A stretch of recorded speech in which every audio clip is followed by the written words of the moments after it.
है शेखावाटी लाइव, धड़कन शेखावाटी की। दिव्यांग चुन्नीलाल गुजर के हौसले को सलाम। बूढ़े माँ बाप के श्रवण कुमार ने मेडल भी किया अपने नाम। दिव्यांग ने बिना संसाधनों के राज्य स्तर पर जीता सिल्वर मेडल। अब नेशनल स्तर पर खेलने की तैयारी। उदयपुरवाटी क्षेत्र की ग्राम पंचायत छापोले की ढाणी सांगलावाड़ी में दिव्यांग चुन्नीलाल गुजर पुत्र बिरजूराम लगभग 4 साल से खेलने का अभ्यास कर रहा है।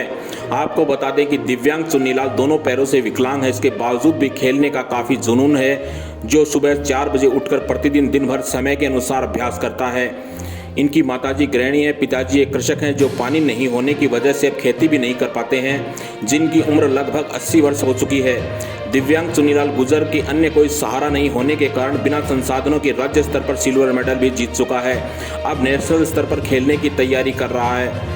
दिव्यांग चुन्नीलाल ने बताया कि अखबारों के माध्यम से दिव्यांग लोगों के बारे में खेलने की जुनून और जज्बे को देखकर काफ़ी उत्साहित होता था। इसी को प्रेरणा लेते हुए धीरे धीरे खेलना शुरू किया बिना किसी संसाधन की, और उसका नतीजा यह रहा कि इन छोटे छोटे खेलों के माध्यम से राज्य स्तर तक खेलकर सिल्वर मेडल प्राप्त किया। अब नेशनल स्तर पर खेलने की तैयारी कर रहा हूँ। दिव्यांग का कहना है कि राज्य के कई जिलों में खेल चुका हूं, जिनमें जोधपुर, बाड़मेर, बालोतरा, उदयपुर, जयपुर सहित अन्य लखनऊ राज्यों में भी खेल कर आया हूं। 2016 का खेल खेलने से काफ़ी उत्साहित हुआ। पहली बार खेलों में एंट्री की थी, जिसमें सबसे पहले विकलांग कोटे से सुंदर गुजर ने स्पोर्ट्स के बारे में खेलने की जानकारी दी। तब दिव्यांग चुन्नीलाल काफ़ी उत्साहित हुआ और खेलने की इच्छा जाहिर की। बताया कि ये राजस्थान के जोधपुर, बाड़मेर, बालोतरा, उदयपुर, जयपुर के नेशनल स्तर पर खेलने की तैयारी कर रहा हूँ, लेकिन स्वयं दिव्यांग तथा माता पिता वृद्ध होने के कारण माता पिता की सेवा करना भी जरूरी है। साथ ही आर्थिक स्थिति काफी दयनीय है, अर्थात कमजोर है, जिसके चलते परिवार का भरण पोषण करने के लिए गांव की एक दुकान पर मजदूरी करके फिर शाम को वापस आकर 3 घंटे अभ्यास करता हूं। इच्छा तो विदेशों में जाकर खेलने की भी है, लेकिन संसाधन और आर्थिक स्थिति कमजोर होने के कारण नहीं खेल पा रहा हूं। फिर भी प्रयास जारी है। माता पिता की आर्थिक स्थिति कमजोर होने के कारण कुछ घंटे वृद्ध माता पिता की सेवा करने में व्यतीत हो जाता है। अविवाहित होने के कारण परिवार की संपूर्ण जिम्मेदारी स्वयं पर है।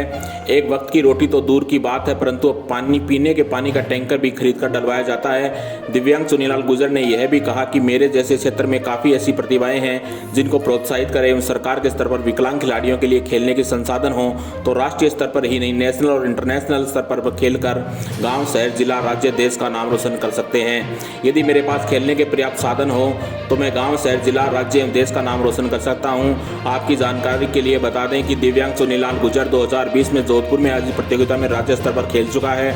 नेशनल स्तर पर खेलने की लगातार दिन रात तैयारी कर रहा है। इससे पूर्व जोधपुर में para cricket, wheelchair, basketball, para volleyball इत्यादि में राज्य स्तर पर खेल चुका है, जहाँ से काफ़ी सिल्वर मेडल भी प्राप्त किए हैं। इसके लिए दिव्यांग गुजर स्वयं की ग्राम पंचायत छापोली में ग्रामीणों तथा प्रशासन के द्वारा सम्मानित भी हो चुका है। इसी उत्साह को लेकर दिव्यांग ने ठान ली है कि छोटे छोटे खेल खेलने के बाद अब नेशनल स्तर पर खेलने का बड़ा जुनून मन में है। शेखावाटी लाइव के लिए उदयपुरवाटी से कैलाश बवेरवाल की रिपोर्ट। फिर अभी मेरी पूरी मेहनत है कि 2024 में मेडल ओलंपिक खेल सकता हूँ। हाँ, मेरी क्या प्रैक्टिस फुल रखूँगा। मैं 8-8, 9-9 घंटे प्रैक्टिस करूँगा और दुकान भी चलाता हूँ, घर खर्चा भी करता हूँ और आने जाने में 2 किलोमीटर पैदल जाता हूँ व्हीलचेयर से।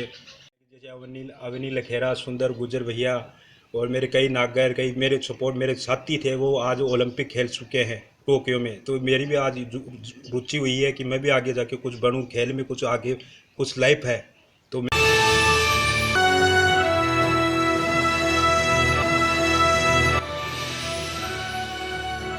ये है शेखावाटी लाइव, धड़कन शेखावाटी की।